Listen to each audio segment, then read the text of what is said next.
value does a man bring on the first date? And yeah, what value do you think a man brings on the first date? We'll start with you on the very end. That's a good question. Just, just pays for the food. Provisions. Just provision. Yeah, or is that kind of what you expect to on the first date of a man? Like, would you expect him to kind of like take care of it and shit? Within reason. Within reason. If it's like $500 a tab, you'd be like, okay, that's a lot. I'll help you out a little bit on that one. Okay. So what about you? What does a man bring what value does a man bring on the first date? I think it depends on how much he spent for the date. Honestly, that's going to tell me your value, at least for that night. You might have saved up 2 checks just to go on this date, but hey, you're a hard worker. You saved up 2 checks. If he goes to the nice spot, if he takes you to the really nice spot. If he goes to a nice spot, I'm always down for like, let's go to something cheap though. So I'm just curious, like, what would be a minimum? Like if he spent like if it was a place that was like $100, is that like decent? Like, is that normal for both of y'all? You'd say? I would say that's about reasonable. Okay. First date. I was just curious. Hey, real quick. Yeah. If you had to add one value that's different other than paying for the date, what would you say? Yeah. What what could he add? Your personality. Being funny or something. Yeah, like if you can make me laugh, if we sit in on a date for like an hour and a half, and yeah, you paid for a nice meal, but you have a terrible personality, like I'm never gonna talk to you again. I'm sorry. Okay. Yeah. What about you? What value do you think a guy brings on the first date? Okay, he definitely has to be fun, and then I would say he has to do the basics like open my door, pull out my chair, things like that. Super gentleman shit. Yeah, like because if you can't even do that, then I'm just curious. Do y'all care about how a guy eats, like eating with his mouth closed? Also, how he uses the silverware. Do y'all look at how he uses silverware at all? Yes. I was taught when I was a kid, don't use your spoon and your knife like a caveman. Like you got to use it a certain way, you know. But I swear, a few guys know how to do that stuff. I wonder if women ever even notice it. 100%. Now I want to know. Why do y'all think suicide is so high for men, and why do you think women are so high on antidepressants after the age of 30? We'll start with you. Of course. I'll switch it up on the next one. No, as far as men go, now just for context, I'm medically retired from the Army right now, and I have known people, men specifically, who have taken their lives way too young. And I think a lot of it has to do with the fact that they are not allowed to express their emotions without being considered too emotional. And there is a big difference between going through something that is very hard and not knowing how to properly exercise those emotions. Like, it's okay to be sad about not being able to see your family for the holidays. It's okay that, your bills may be piling up, but you're working really, really hard for it. It's okay to have those dark moments, but it's also okay to talk about those dark moments and have a sounding board for those moments. And men are not allowed that. If they do, then they're considered weak. If they even remotely talk about therapy, then it's seen as a condescending thing for them. Mm-hmm. And women, we're almost allowed to be too emotional, but then we're chastised for it. So a woman is allowed a complete and utter emotional breakdown.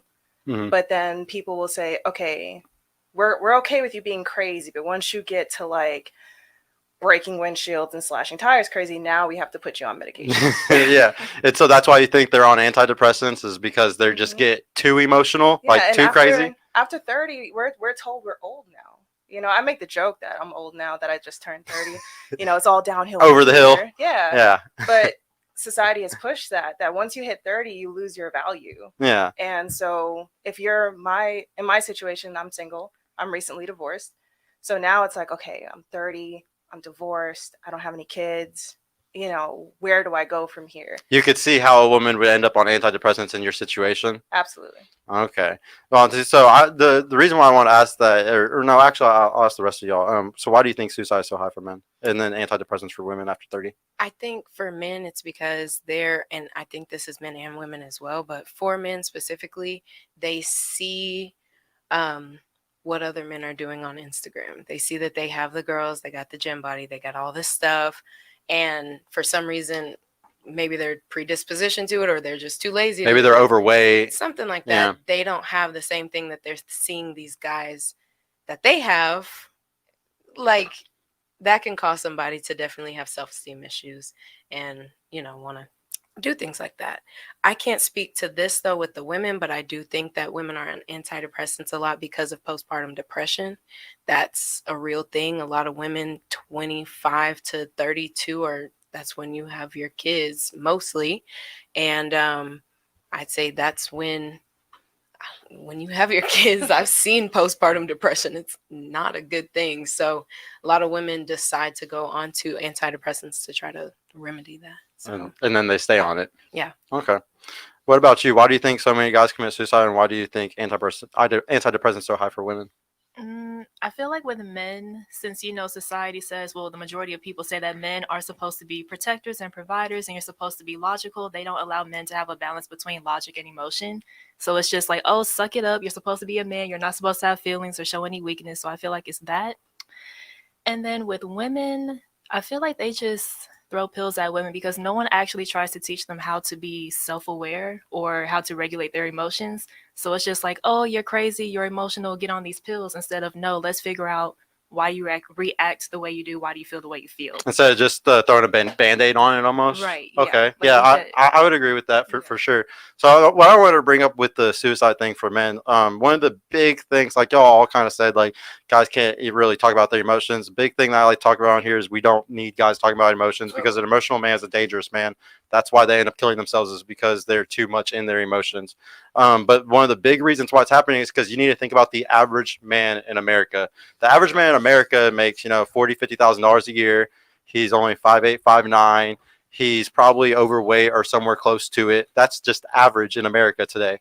So when that guy gets broken up with by an average girl, say he's a 5 and he gets broken up with a girl that's a 5 or a 6, a normal girl, the options that she has fresh out of a breakup compared to the options that man has in the middle of America, wherever he's at, as an average man, is completely different. So a guy will end up killing himself because the loneliness that an average man goes through and the loneliness that an average woman goes through are completely different.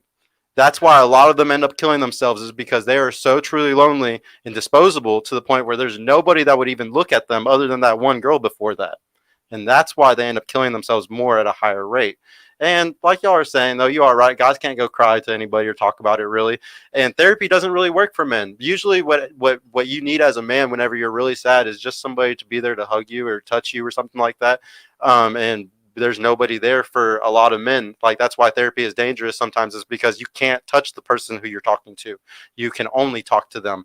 It's actually sometimes a negative thing. I think that a man that can talk to another male like therapist, though, like if you can, I don't think that a man getting therapy advice from another like woman is not gonna, that doesn't match. But I think it's good with a man. Yeah, I agree. Yeah. I went to therapy for a year and I did have a good older man as my therapist, and I Yeah. really liked it because he was an older man and he was very traditional, so he was like me. So we were able to see eye to eye. But think about how many people go to a therapist that doesn't match them. That's the saddest thing. Is like on the last show, like that girl was literally going to school to be a therapist, a African American therapist, because there's so few that do it, and you want to be able to match with somebody. Like, think about that for men. There's very few men that are going to be able to go into therapy over the next decade, and they're going to be able to have like a strong male role model there to be their therapist. It's going to be mostly younger women. That's who's graduating the most right now in that field, is younger women. Just to go into the next thing, let's see. I wanted to know, do y'all think women have empathy? Can you have empathy for something that you haven't experienced? We'll start with you this time. I would say yes. Yeah? Yeah. Okay. What about you? empathy for what? Just in general, I would argue that women don't have empathy, and I'll explain to you why in a second. I think that a woman can empathize with someone about something. Can you like, empathize about something that you haven't experienced before? No. You don't think so? Yeah. What about you? I agree. You can, as a woman who hasn't experienced that thing, you can sympathize, Yeah. but you cannot empathize. Yeah. You can only empathize if you have been directly affected by what has affected that other person. Yeah. Perfect. No, you're completely correct. That was a really good answer. I would agree. I would say most women have an amazing amount of sympathy, But for y'all to have an empathy for a man's issues is extremely rare, and it's because you haven't experienced them usually. It's the same for us. We can't really empathize with women on a lot of things because we haven't experienced some of the things that y'all go through on an emotional level usually.